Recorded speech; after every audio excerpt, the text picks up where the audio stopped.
ত্রিপুরা রাজ্যের প্রদেশ কংগ্রেসের নবনির্বাচিত সভাপতি ঘোষণা করেছে।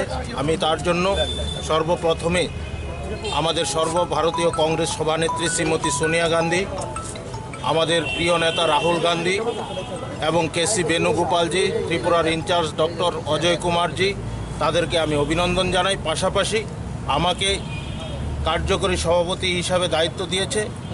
আমি আশা রাখব এই রাজ্যে যারা বিগত দিনে কংগ্রেস ছেড়ে চলে গিয়েছে, আমি তাদের কাছে আহ্বান রাখব কংগ্রেসে পুনরায় আসার জন্য এবং কংগ্রেসকে শক্তিশালী করার জন্য, এবং কংগ্রেস দল এই রাজ্যে বিজেপির বিরুদ্ধে যাতে আমরা প্রকৃত ময়দানে লড়াই করতে পারি। আরেকটি কথা হচ্ছে, দীর্ঘদিন আমাদের সভাপতি ছিল না, একদিন সভাপতি ছিল, বর্তমানে পার্মানেন্ট সভাপতি দিল্লি দিয়েছে।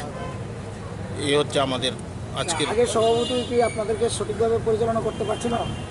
না, সভাপতি তো পূর্ণাঙ্গ কমিটিও দেয়নি, আর অ্যাকচুয়াল সভাপতি দেয়নি, একদিন সভাপতি হিসাবে কাজ চালানোর জন্য দিয়েছিল। কিন্তু আজকে সর্বভারতীয় নেতৃত্ব আমাদেরকে একজন স্থায়ী সভাপতি দিয়েছে। দায়িত্ব চলাকালীন কংগ্রেসের কি অবস্থা ছিল? না শুনুন, কংগ্রেস তো কংগ্রেসের মতোই ছিল, কিন্তু অ্যাকচুয়ালি এমন হয়েছিল যাতে উনি তো আর স্থায়ীভাবে হয়নি, কমিটিও পায়নি, তার জন্য আমাদের সঠিকভাবে উনি কাজ করতে পারেননি। আজকে স্থায়ী কমিটি হয়েছে এবং কমিটি দিয়েছে। আগামী দিন কংগ্রেস শক্তিশালী হবে। বিরোধী সিনহার নেতৃত্বে সাবরুম থেকে ধর্মনগর পর্যন্ত বিজেপির বিরুদ্ধে লড়াই সংগ্রাম জারি থাকবে। এই রাজ্যে যে অপশাসন চলছে, রাজ্যে যে হিংসাত্মকমূলক প্রতিনিয়ত ঘটনা চলছে, আমরা তার বিরুদ্ধে প্রতিনিয়ত লড়াই করব এবং এই রাজ্যের মানুষের স্বার্থে আমরা লড়াই করব।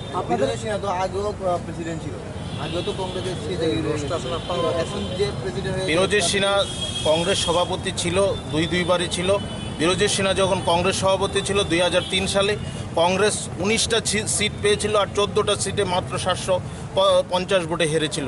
আমরা তখন কিন্তু সরকার করেছিলাম, তখন কিন্তু তৃণমূলের উৎপত্তি হয়েছিল।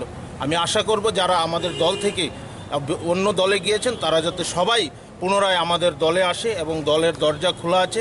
আগামী দিন কংগ্রেস শক্তিশালী হবে আমার বিশ্বাস, এবং কংগ্রেসকে আগামী দিন আমরা এগিয়ে নিয়ে যাব। ম্যাডাম সোনিয়াজি এবং রাহুলজিকে আমি অসংখ্য ধন্যবাদ জানাই। এই রাজ্যে 2023-এ একটা নতুন সরকার প্রতিষ্ঠিত হবে। বিরোধী সিনহার নেতৃত্বে 2023-এ কংগ্রেস সরকার প্রতিষ্ঠিত হতে যাচ্ছে। আমরা সবাই হাতে হাত মিলিয়ে আজকে আমরা আগরতলায় আমরা সন্ধ্যার সময় ঘোষণা হয়েছে, এবং আমরা সবাই উজ্জীবিত।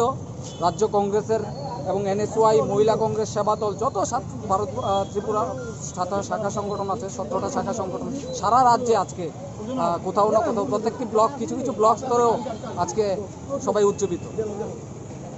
এই রাজ্যের মধ্যে সাংগঠনিক যদি কেউ লিডার হয়ে থাকে তাহলে একমাত্র আমাদের প্রিয় নেতা বিরোধী সিনহাই আছে। এখন মানুষের পাশে আমরা থাকব, ছাত্রদের পাশে থাকব, শ্রমিকদের পাশে থাকব, কৃষকদের পাশে। আমরা সারা রাজ্যে এই আন্দোলন আমরা রাজ্যবাসীর স্বার্থে আমরা করব, এবং উনাকেও বানিয়েছে আমরা রাহুলজি এবং ম্যাডাম সোনিয়াজি এবং প্রিয়াঙ্কাজিকে অসংখ্য ধন্যবাদ জানাই। ওনারা আমাদের ত্রিপুরার বিষয়ে গুরুত্ব দিয়েছেন। এই রাজ্যে বিজেপি সরকারকে হাঁটানোর প্রথম লক্ষ্য থাকবে আমাদের কংগ্রেস পার্টি, এবং এই রাজ্যে আপনাদের বললাম 2023-এ কংগ্রেস সরকার প্রতিষ্ঠিত হচ্ছে। এই